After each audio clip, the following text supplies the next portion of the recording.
It was one of those trips that started out purely practical but ended up changing everything. I never expected that a simple budget-saving decision would lead to the most memorable travel experience of my life. Let me take you back to last spring when I found myself in a situation that felt like it came straight out of a romantic comedy, the kind where coincidences seem too perfect to be accidents. My name is Alex, and I work as a graphic designer for a mid-sized marketing firm. I've been saving up for months to attend this prestigious design conference in San Francisco. As a creative professional trying to make a name for myself, these networking opportunities were essential, but they also came with a hefty price tag.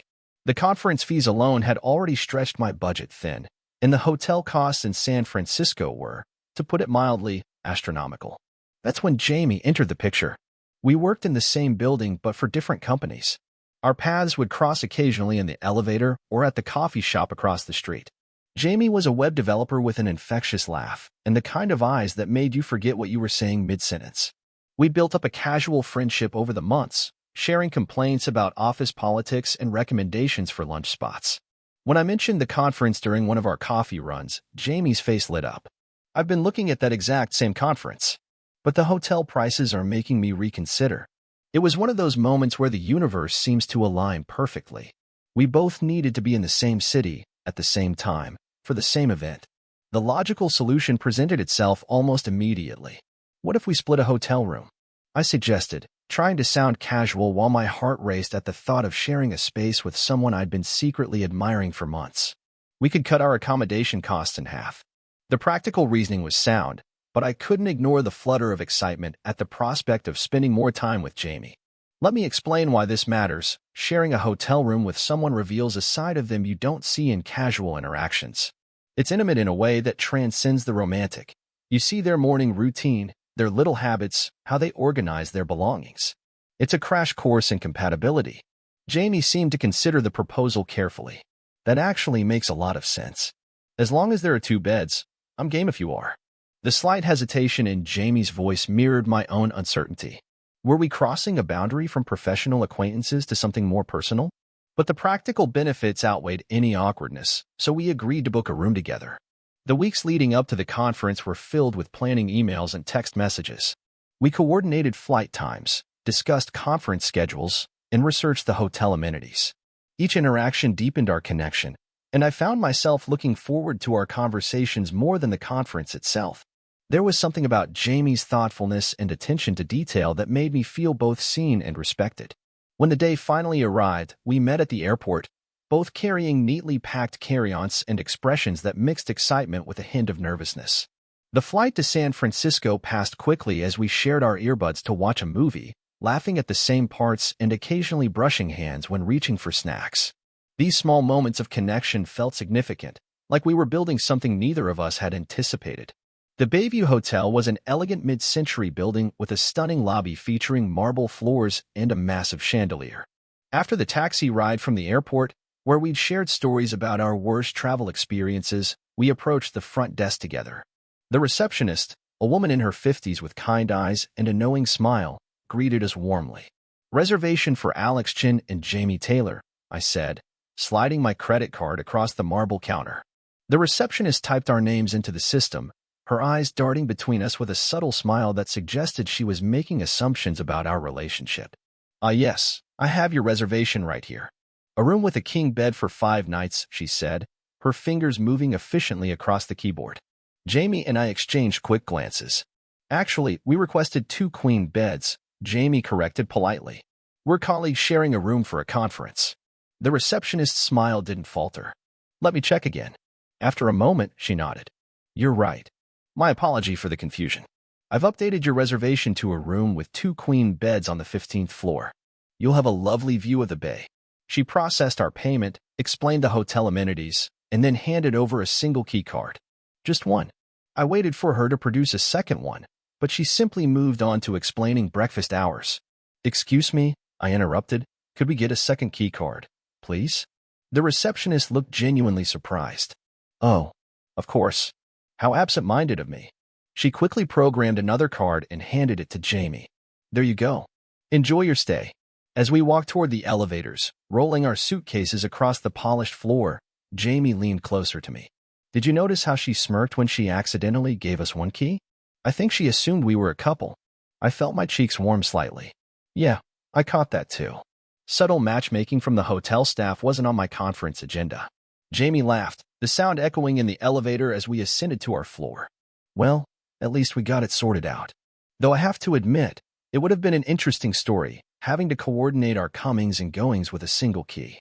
Little did we know that this seemingly minor incident at check-in would become a running joke throughout our stay, and eventually, something much more meaningful.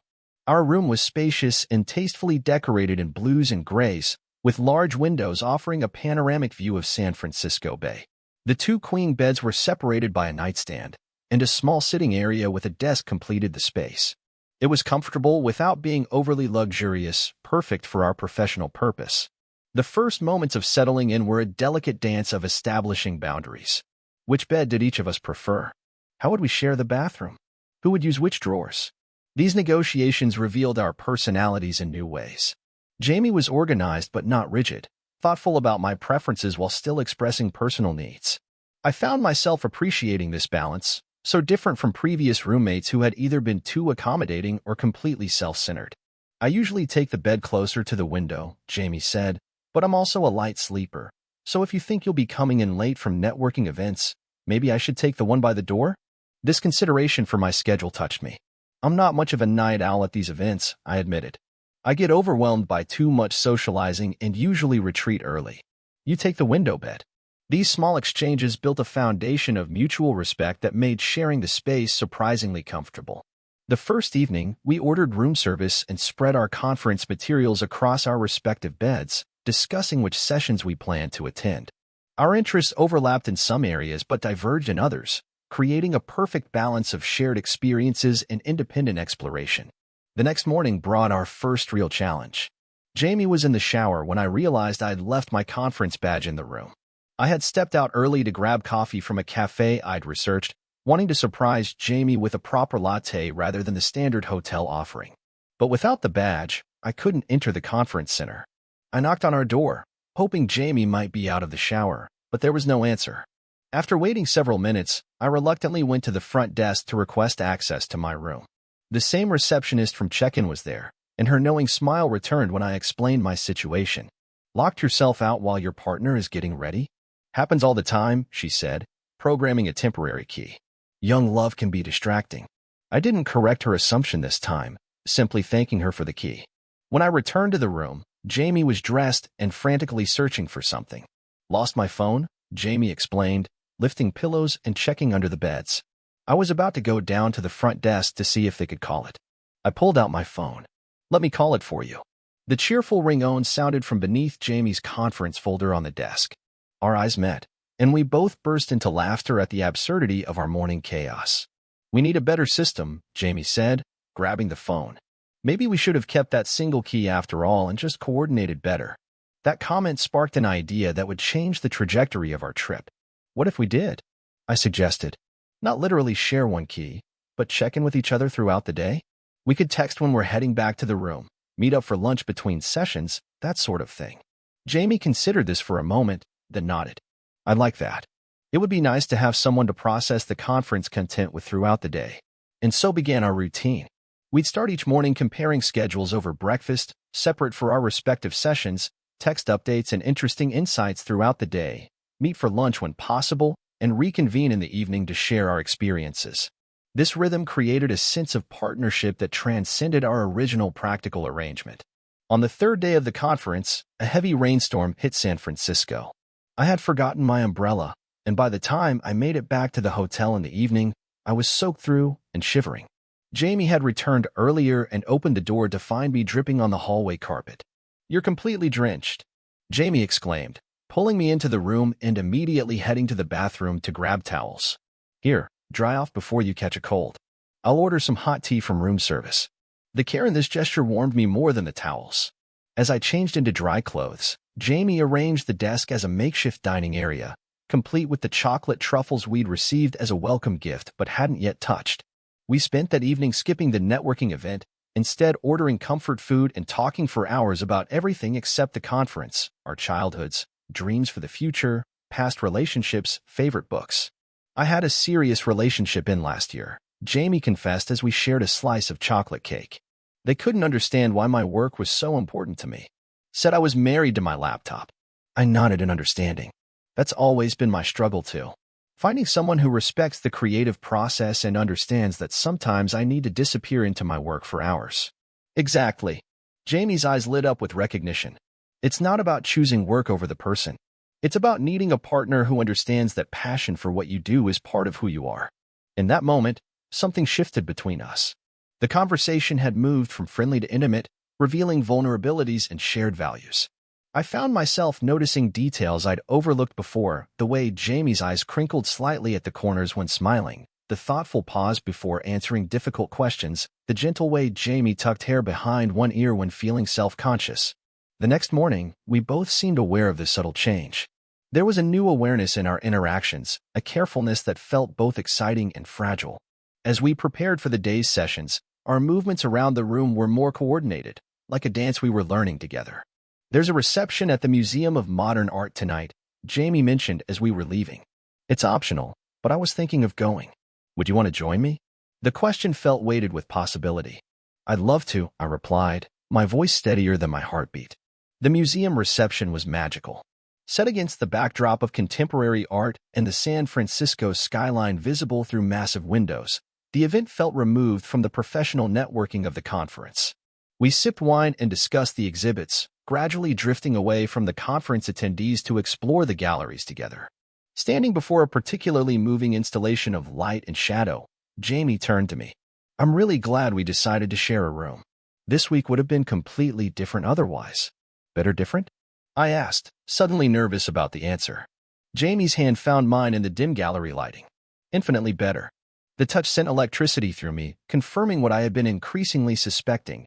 This connection was mutual and growing stronger by the day. We stayed at the museum until closing, talking about the art but also about us. This unexpected development neither of us had anticipated when we made our practical room-sharing arrangement.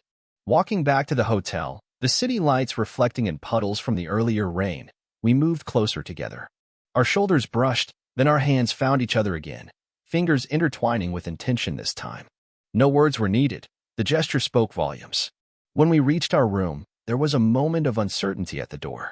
Jamie reached for the key card, but fumbled slightly, our newfound awareness of each other creating a nervous energy. I reached to help, our hands overlapping on the card. We both laughed softly at the clumsiness, the tension breaking.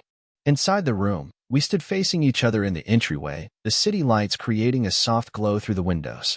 So, Jamie said, voice barely above a whisper, that was. Yeah, I agreed, understanding the unfinished thought. It was. The kiss that followed felt inevitable, like the natural conclusion to a story that had been writing itself all week. Soft at first, then deeper, communicating all the things we'd been gradually discovering about each other through our shared space and time. When we finally pulled apart, Jamie smiled. You know, I think that receptionist knew something we didn't when she gave us just one key. I laughed, resting my forehead against Jamie's. Maybe she's done this before, seen two people who clearly have a connection but haven't realized it yet. Her matchmaking skills deserve a good tip, Jamie murmured before kissing me again. The final day of the conference passed in a blur of professional obligations mingled with private glances and subtle touches. We attended our sessions dutifully, but our text messages had transformed from practical updates to affectionate check-ins. The anticipation of returning to our shared room gave the day an undercurrent of excitement that made even the driest presentations bearable. That evening, our last in San Francisco, we decided to skip the closing conference dinner in favor of exploring the city together. We rode a cable car to Fisherman's Wharf, ate sourdough bread bowls filled with clam chowder, and walked hand in hand along the waterfront as the sun set over the Golden Gate Bridge. What happens when we go back home tomorrow? I finally asked the question that had been hovering between us. Back to separate apartments, separate companies, regular life? Jamie stopped walking and turned to face me, taking both my hands. I don't think we can go back to how things were before. I don't want to. Neither do I admitted, relief washing over me. But this all happened so fast. A week ago, we were just friendly acquaintances who occasionally got coffee together. True, Jamie nodded thoughtfully. But think about it. We've essentially lived together for 5 days. We've seen each other at our most vulnerable, morning bedhead, late-night exhaustion, professional insecurities. That's more revealing than months of carefully planned dates. I couldn't argue with that logic. We had compressed the getting-to-know-you phase into an intensive crash course. So what are you suggesting? I'm suggesting we keep exploring this, Jamie said simply. Maybe not moving in together right away. We both laughed at that, but definitely more than coffee runs. Real dates. Intentional time together. The promise of continuing what we'd started filled me with joy. I'd like that very much. Our last night in the hotel room felt different, charged with both possibility and a touch of sadness that our bubble was coming to an end.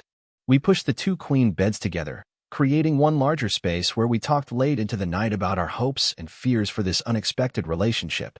The next morning, as we packed our belongings, I noticed how our items had gradually mingled throughout the room over the course of the week. My charger by Jamie's bed, Jamie's conference notes mixed with mine.